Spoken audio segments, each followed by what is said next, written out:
warahmatullahi wabarakatuh.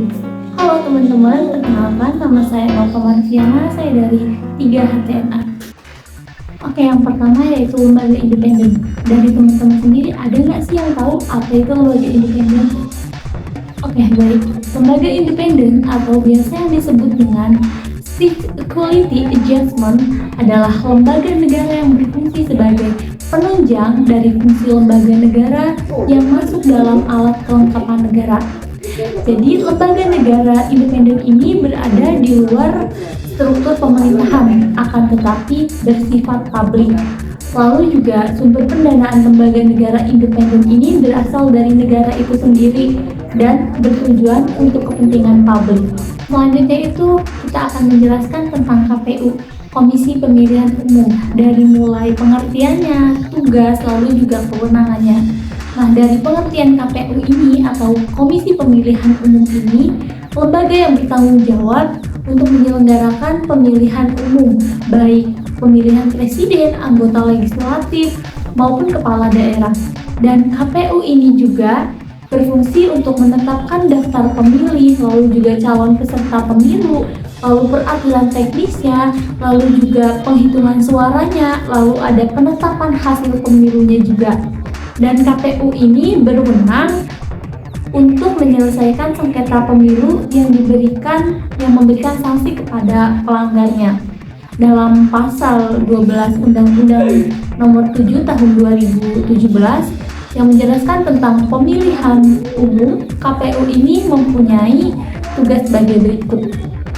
Yang pertama itu ada merencanakan program dan anggaran serta menetapkan jadwal, lalu juga menyusun tata kerja KPU, terus KPU provinsi, KPU kabupaten atau kota, terus PPS, terus juga ada KPPS, PPLN, dan selanjutnya itu ada KPPSLN.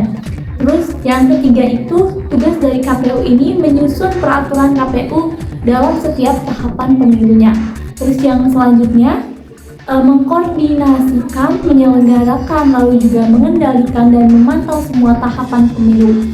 Lalu juga dari tugas KPU ini menerima daftar pemilih dari KPU provinsi, lalu memutakhirkan data pemilih berdasarkan data pemilu terakhir dengan memperhatikan data kependudukan yang disiapkan dan diserahkan oleh pemerintah dan menetapkannya sebagai daftar pemilih.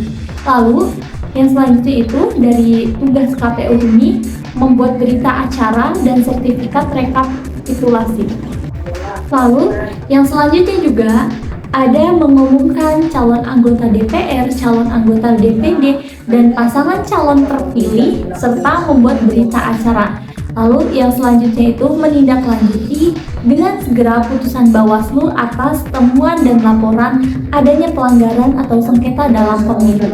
Lalu di sini ada mensosialisasikan penyelenggaraan pemilu atau yang berkaitan dengan tugas dan kewenangan KPU kepada masyarakat.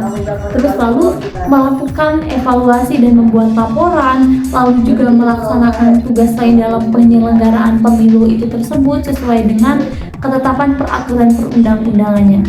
Dan selanjutnya dalam pasal 13 Undang-Undang 7 tahun 2017 ini tentang pemilihan umum atau KPU ini mempunyai kewenangan yang diatur dalam pasal tersebut. Oke, yang selanjutnya itu KPK, Komisi Pemberantasan Korupsi. Yang di sini yang akan kita jelaskan yaitu pengertian dan tugas dari KPK tersebut. Jadi KPK ini atau Komisi Pemberantasan Korupsi ini lembaga yang bertugas memberantas tindak pidana korupsi di Indonesia.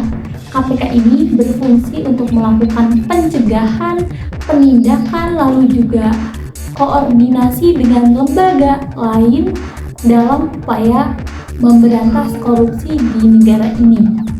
KPK juga berwenang untuk melakukan penyidikan, penuntutan, dan pengawasan terhadap penyelenggaraan negara. Terus Komisi Pemberantasan Korupsi ini mempunyai tugas untuk melakukan yang pertama itu tindakan-tindakan pencegahan sehingga tidak terjadi tindak pidana korupsi.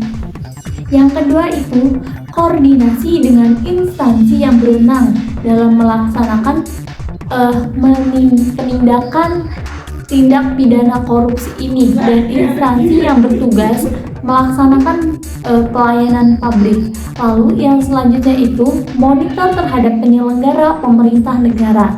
Selanjutnya juga ada supervisi terhadap instansi yang berwenang melaksanakan pemberantasan tindak pidana korupsi. Lalu tugas dari KPK ini juga ada penyelidikan, penyidikan, dan penuntutan terhadap tindak pidana korupsi. Yang selanjutnya ada tindakan untuk melaksanakan penetapan hakim dan putusan pengadilan yang telah memperoleh kekuatan hukum tersebut. Jadi dari lembaga independen yang sudah saya sebutkan tadi, dari mulai pengertian lembaga independen tersebut, lalu juga saat tadi saya menjelaskan tentang KPK dan KPU itu adalah salah satu lembaga independen yang ada di Indonesia. Di sini juga lembaga independen ini lahir dan berkembang doktrin klasik mengenai pembagian kekuasaan yang diperkenalkan oleh Montesquieu. Lalu juga lembaga-lembaga independen ini berada di luar cabang kekuasaan eksekutif, legislatif, dan yudikatif, dan memiliki kewenangan melaksanakan tugas negara itu tersendiri. Mungkin itu saja penjelasan tentang lembaga independen KPU dan KPK dari saya. Kurang lebihnya saya mohon maaf. Saya akhiri. Wassalamualaikum warahmatullahi wabarakatuh.